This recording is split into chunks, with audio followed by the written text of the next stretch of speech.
Kontras, komisi yang bertugas mencatat kasus orang hilang dan tindak kekerasan mengungkap, sedikitnya terdapat 12 kasus pelanggaran hak asasi manusia yang masih belum terselesaikan dan macet di Komnas HAM dan Jaksa Agung.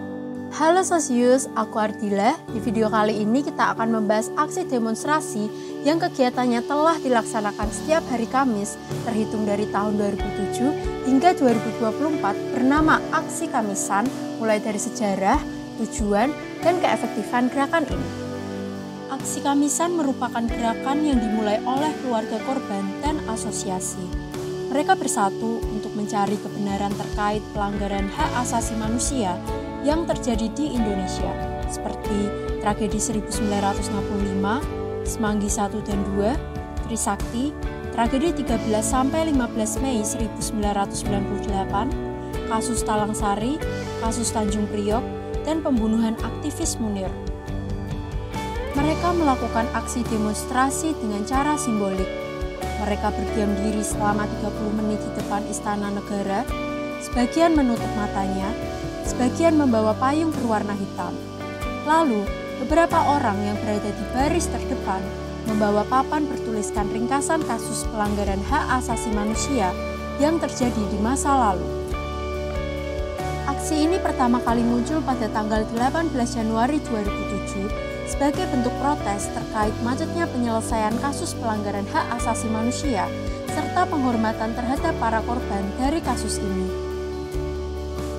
Diprakarsai oleh Maria Katarina Sumarsi, Suciwati, dan Bejo Untung yang tergabung dalam jaringan solidaritas korban untuk keadilan.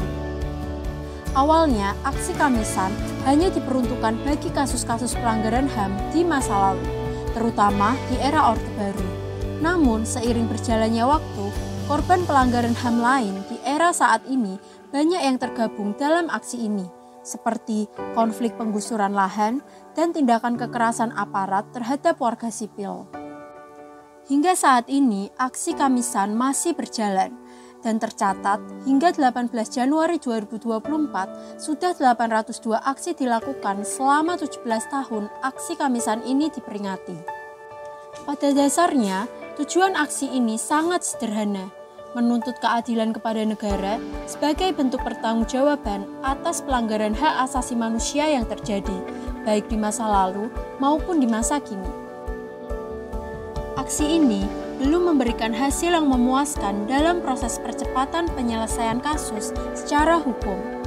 Namun, keberadaan aksi Kamisan sebagai bentuk protes non-yudisial oleh masyarakat berhasil menciptakan suatu simbol penghormatan yang besar bagi hak asasi manusia di Indonesia.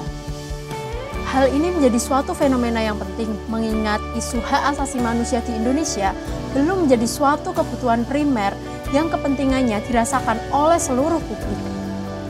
Guru Besar Psikologi Politik Universitas Indonesia, Hamdi Muluk menganggap isu hak asasi manusia hanya dirasakan oleh segelintir orang dan tidak memiliki shared reality yang kuat karena tidak semua orang mengalami pelanggaran ini. Sehingga keberadaan aksi ini menjadi suatu pengingat yang penting bagi rakyat Indonesia, terutama bagi generasi muda, dalam memberikan kesadaran akan pentingnya hak asasi manusia.